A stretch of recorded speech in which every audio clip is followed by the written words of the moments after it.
देखिए आशीष, पहला मैसेज तो ये है कि कल एवरेज ने काम किया और 100 EMA को दोनों ही इंडेक्सेस का लो पैरेलली अगर आप देखें स्क्रीन पे, दोनों इंडेक्सेस का लो था 100 day exponential average 47,020 Nifty bank का और यहाँ पे करीब करीब 21,806। पर एक चीज बताऊँ आशीष, मैं पे जिस प्रकार के एफ के स्टेटस शुरू की एक छोटी सी समरी, जिस प्रकार के एफ के स्टेट्स हैं और 1840 की ट्रेजेक्ट्री के ऊपर का विक्स, किसी भी डायरेक्शन में बिलीव मत कीजिएगा। अभी किसी भी डायरेक्शन में बिलीव मत कीजिएगा जब तक कि ये विक्स कूल ऑफ होके 16 के नीचे ना आ जाए और जब तक कि आप निफ्टी पे 20 day exponential moving average regain ना कर लें, तब तक किसी भी डायरेक्शन पे बिलीव मत कीजिएगा। ट्रेडर के तौर पे बस ट्रेड कीजिए और अगर कर सकते हैं तो। और एक और चीज़, वॉलेटिलिटी परसिस्ट करेगी। अभी वॉलेटिलिटी में नीचे आने के अगर आप देखें कोई संकेत नहीं है। हाँ, लेवल्स पे ध्यान दीजिएगा। और अब averages to averages wild swing possible है, जैसे कि निफ्टी ने कल 100 डे लो लगाया, फिर पुल बैक देके ऑलमोस्ट 50 डे की ट्रेजेक्ट्री तक आया। बड़े वाइल्ड स्विंग पॉसिबल है, लेकिन मैं किसी भी डायरेक्शन में भी बिलीव नहीं करूंगा आशीष, टिल द टाइम 1640 के नीचे विक्स और टिल द टाइम 20 डे के ऊपर निफ्टी ना चला जाए। वाइल्ड स्विंग के लिए प्रिपेयर रहिए। अब आते हैं निफ्टी की रणनीति पर। देखिए कल हमें क्लोज मिला करीब करीब 22,104। कल का आपको सीएनबीसी आवाज का जो पहला रेजिस्टेंस पॉइंट था याद है आशीष, क्या था? 22,131 पहला रेजिस्टेंस पॉइंट जो मेंशन था मेरी कमेंट्री में, और 22,131 ही कल निफ्टी का हाई है। डॉट जाके चेक कर लीजिएगा। अभी भी निफ्टी स्ट्रॉन्ग ट्रेजेक्ट्री में नहीं आया है, याद रखिएगा। इट्स वाज शॉर्ट कवरिंग आपको थोड़ा सा ऊपर ले आई। स्ट्रॉन्ग जोन में जाने के लिए अभी वक्त लगेगा। कैसे? पहले आइए उसको सेंस करते हैं कि कौन सा जोन है, सेंस करते हैं उसको। पहले इंस्टीट्यूशनल फिगर्स को देखते हैं। Wild I think institutional figures FIS के लगभग अगर आप कैश में आंकड़े देखें तो करीब 4,498 करोड़ रुपए की सेलिंग, 3,562 करोड़ रुपए की डीआईएस की बाइंग, उसने एक लोअर लेवल से थ्रस्ट जनरेट किया। एफआईएस ने आशीष कल भी इंडेक्स बेचा है 951 करोड़ का और 31,000 कॉन्ट्रैक्ट शॉर्ट किए। अब उनके नेट शॉर्ट कॉन्ट्रैक्ट आशीष 1,76,000 पहुंच गए हैं। अब कुल मिला के बात यह है कि 1,76,000 नेट शॉर्ट कॉन्ट्रैक्ट्स ये थ्रस्ट जिस दिन भी जनरेट करेंगे बहुत स्ट्रॉन्ग जनरेट करेंगे। इसीलिए मैं कह रहा हूं शॉर्ट कवरिंग जब बड़ी आए, जब 20 डे में रीगेन कर जाए, विक्स कोलैप्स हो जाए, तब मार्केट में कन्विक्शन आएगा, अदरवाइज नहीं आएगा। एफआईएस के स्टैट्स में कल दो चीजें अच्छी हैं। एक तो स्टॉक फ्यूचर्स में कवरिंग थी, करीब 15,000 शॉर्ट कवर किए, और एक और चीज अच्छी है जो कि मेरे लिए आज काफी इंपॉर्टेंट है and specially for this weekly contract. कल एफआईएस की तरफ से 1,90,000 short put I. Short put का मतलब क्या होता है? समर्थन, सपोर्ट। पुट राइटिंग तब करता है आदमी जब आदमी को कन्विक्शन होता है कि ये जोन दोबारा रिविजिट नहीं होगा, ये टूटेगा नहीं। तो एक अच्छी बात थी कि 1,90,000 पुट शॉर्ट आई। अब आते हैं निफ्टी पर। निफ्टी के कॉल राइटर्स कहां कहां पे प्लेस्ड है। देखिए पहला कॉल राइटर जिससे हमें सरोकार है निफ्टी पे वो है 22,200 और दूसरा कॉल राइटर है 22,300। दो कॉल राइटर से हमें सरोकार है जब भी हम पुल बैक की धारणा पे काम करते हैं। 22,200 के इर्द गिर्द प्लेस्ड है आपका 50 डे एक्सपोनेंशियल मूविंग एवरेज और 22,300 के इर्द गिर्द आपका प्लेस है falling 20 day exponential moving average. 400 को छोड़ देते हैं। नीचे 22,000 पे पुट राइटिंग है अच्छी, और मैं ये बात कल सुबह भी कह रहा था, आपको मेरी कमेंट्री में क्लियरली मेंशन था कि एक चीज अच्छी लग रही है कि एटलीस्ट मंथली कॉन्ट्रैक्ट पे 22,000 का पुट राइटर अभी भी खड़ा हुआ है और कल वीकली पर भी करीब करीब 40 लाख का आउटस्टैंडिंग हुआ है। दैट्स गुड, ये अच्छी चीज है और ये हमारी इस पूरी थिंकिंग प्रोसेस में और आज हमारे ट्रेड सेटअप में काफी उसको हमें इंपॉर्टेंस देनी पड़ेगी। 22,000 का 40 लाख का आउटस्टैंडिंग हुआ है। अब जरा पिरामिड्स दिखाइए। मैं आज सुबह शायद 7 बजे पिरामिड्स दिखाने भूल गया और ये आपको एग्जैक्टली एक सेंस देगा कि हमें ट्रेड सेटअप में जो आई थिंक हैंडओवर मिला है वो क्या करना है हमें।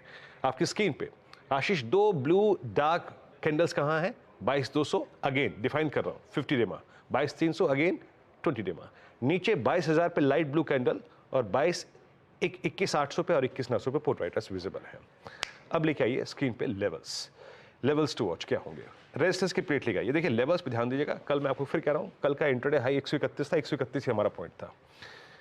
22,156, 22,212 ये ट्रेजेक्ट्री अगर बाइसेक्ट होती है आशीष, इसके ऊपर अगर आप सस्टेन करते हैं दैट मीन्स इस दौर के सबसे स्ट्रॉन्ग कॉलाइटर के ऊपर और आप 50 डेमा के ऊपर ट्रेवल करना शुरू कर रहे हैं, तब निफ्टी एक अटेम्प्ट लेगा for a swing towards 22,309 which is 20 day exponential moving average, जैसे कि मैंने मेंशन किया, और अगर वो भी एक्सपेंड होता है तो 371 तक का मूव पॉसिबल है। तो मैंने ये फर्स्ट रेजिस्टेंस और सेकंड रेजिस्टेंस मेंशन कर दिया।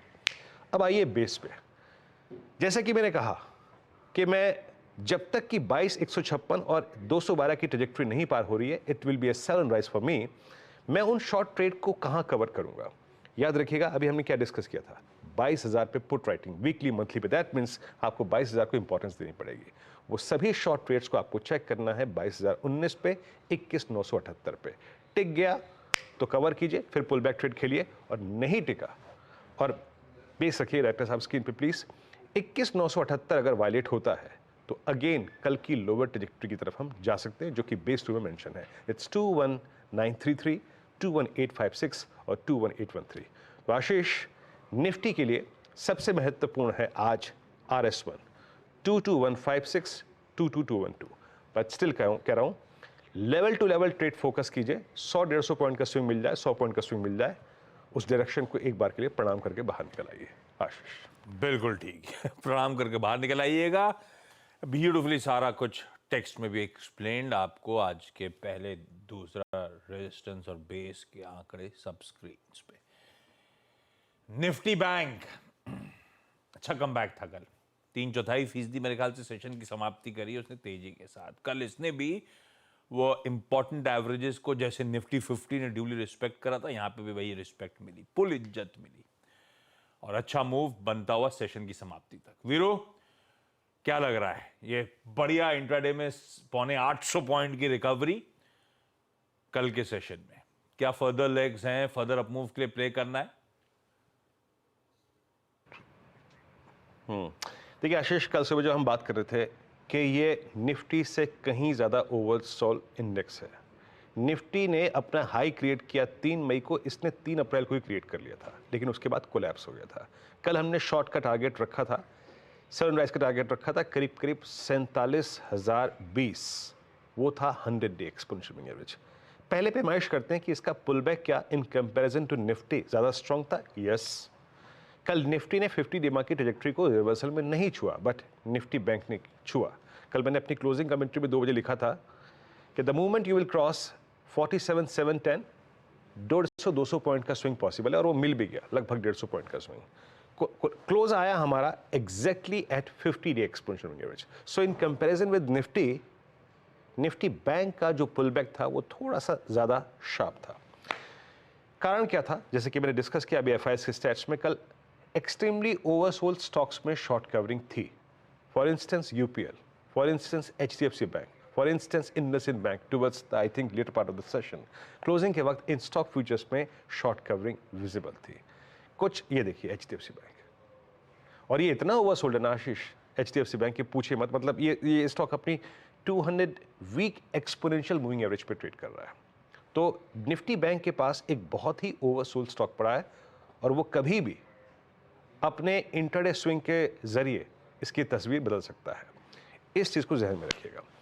अब आते हैं जरा कॉलाइटस को देखिएगा आप। कॉलाइटस कहां प्लेस्ड है उसको दिमाग में देखिए, 3 पॉइंट्स को दिमाग में रखिएगा आज निफ्टी बैंक पर। एक ब्लू कॉलाइटर है 48, दूसरा है 47,800। ये 2 चीजें अपने जहन में रखिए। तीसरी चीज में जब लेवल्स बताऊंगा तब ऐड करूंगा। अब लेके आइए स्क्रीन पे आप लेवल्स RS1 को आप अब समझ गए होंगे कि मैंने कैसे डिफाइन किया है। समझ के ट्रेड करेंगे तो आई थिंक ज्यादा अच्छा रहेगा। RS1 लेके आइए स्क्रीन पे। RS1 में क्या मेंशन है देखिए जरा गौर से, डायरेक्टर साहब इसको स्लाइड को रखिएगा।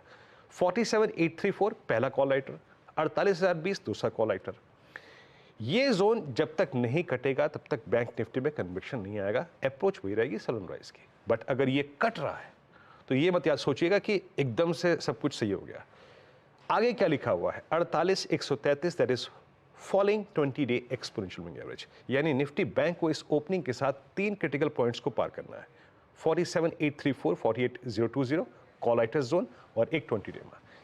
ये अगर कटते हैं आशीष तो अ स्विंग टुवर्ड्स 48,483 और फर्दर भी पॉसिबल है।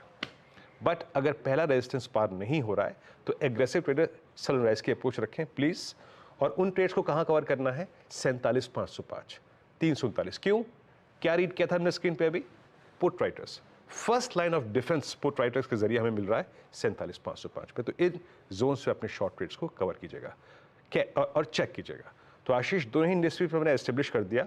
गिफ्ट निफ्टी ऊपर है, निफ्टी के लिए 22,212, 156, और same is the case with Nifty bank 48,020, 48,133। ये दो क्लस्टर्स एक्सपायरी के नजदीक एक शॉर्ट कवरिंग थ्रस्ट जनरेट कर सकते हैं पार हुए तो, अदरवाइज फिर कोलैप्स। आशीष, बढ़िया। ये है निफ्टी बैंक का आज मंगलवार का अप्रोच। मंगलवार है, ध्यान रखिएगा। आज निफ्टी फाइनेंशियल सर्विसेज इंडेक्स यानी कि फिन निफ्टी की वीकली एक्सपायरी का स्केड्यूल है। हमें इंडिया इन्फ्लेशन के जो नंबर्स आए थे कल शाम 5:30 बजे, उस पर रिएक्ट करना है। आता हूं, वो बता दूंगा अभी आपको। आज शाम को, हालांकि कल इन्फ्लेशन का यूएस में प्रिंट आना है, उससे पहले लेकिन बहुत ज्यादा पता नहीं कितना बोल पाएंगे, लेकिन जेरोमी पावेल, इन्हें तो पता चल जाता होगा अंदर से इन्फ्लेशन के आंकड़े कैसे आने वाले हैं, कुछ तो हिंट लग जाता होगा। तो पावेल साहब की स्पीच इंपॉर्टेंट है, आज शाम को स्केड्यूल्ड है। अगर कुछ बोलते हैं तो उस पर कल सुबह अपन चर्चा कर लेंगे। और रिजल्ट्स के लिहाज से इंटरेस्टिंग दिन है भारतीय एयरटेल के निफ्टी पे, और 6 बहुत इंटरेस्टिंग वायदा बाजार के रिजल्ट्स आज दिन के दौरान स्केड्यूल्ड। जहां तक इन्फ्लेशन के प्रिंट की बात है, प्रोड्यूसर साहब ने हेडलाइन में ब्यूटीफुली बता ही दिया आपको। 11 महीनों के लोस पे हमारा इन्फ्लेशन यूएस में बढ़ गया था, अपना एकदम चकाचक है। 4.85 से 4.83 month on month, almost flat है, 2 बेसिस पॉइंट्स का इंप्रूवमेंट है। ऐसे ही एक्सपेक्टेशन थी स्ट्रीट की, तो हमारी उम्मीदों पे खरा उतरा है मोटा मोटी। उसका एक शेड अंदर घुसेंगे तो ज्यादा interesting. Core inflation cool off हो रहा है एक्सपेक्टेशन से ज्यादा।